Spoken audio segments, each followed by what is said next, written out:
कैसे रखना है तो जानता कैसे काशी कैसे रखना है बता तू ये तोड़ने के नाम भाई तोड़ने के नाम तोड़ने के हीरा तोड़ने के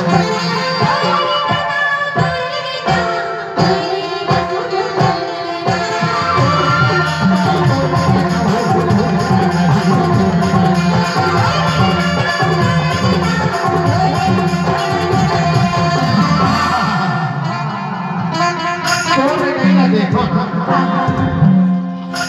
तो वो किसे गजब करेगा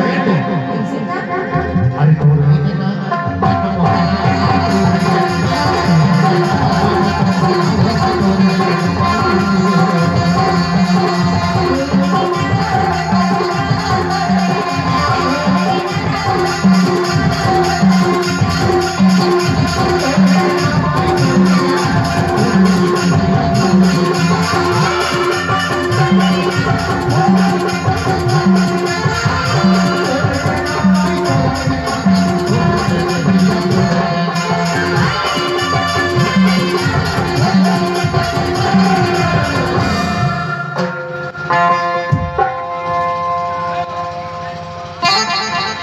कैसे अरे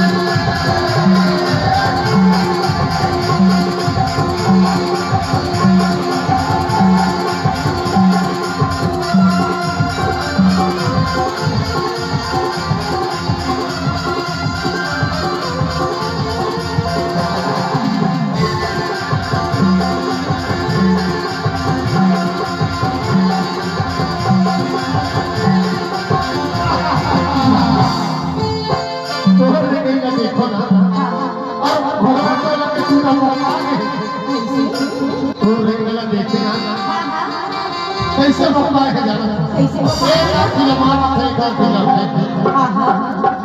ना तो बड़ी संख्या में लिखा गया और बारी करते हैं बारी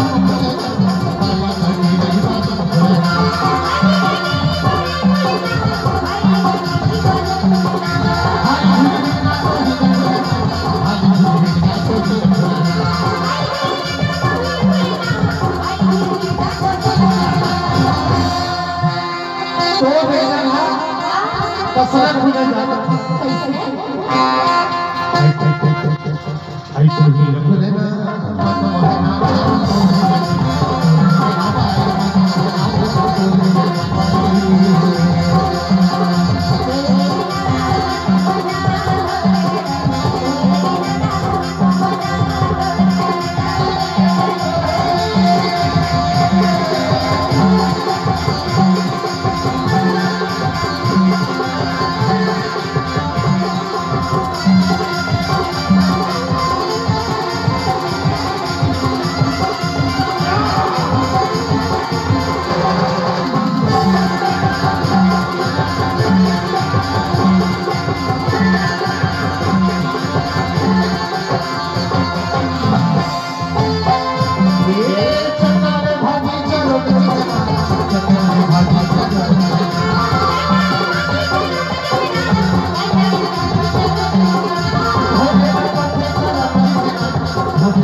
मनुष्य जन्म आया है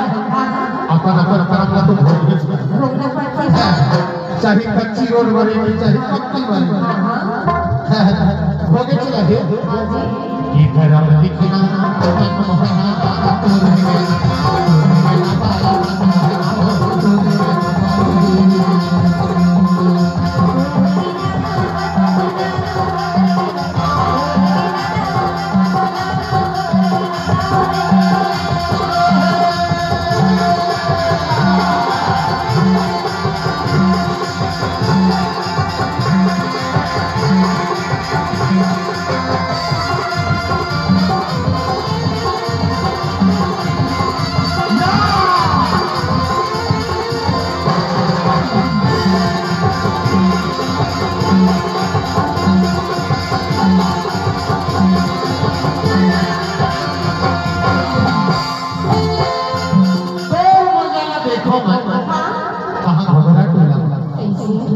परिवार के प्रांगण करता आज वो दुखिया परिवार के बनावत विसर्जन हो वो जीवन में हमेशा हमेशा जाने चलेंगे आज वो तन तारे सबूत बैठे आज दौड़ बदल देखो आजकल बहनी बेटी के ससुर मजा मैं क्यों मजा बराबर मजे बहनी के बेटियां बोला ससुर को ज्यादा दुख पर अब आजकल के बेटियां बोला नहीं पर कैसे मजा है तो जाना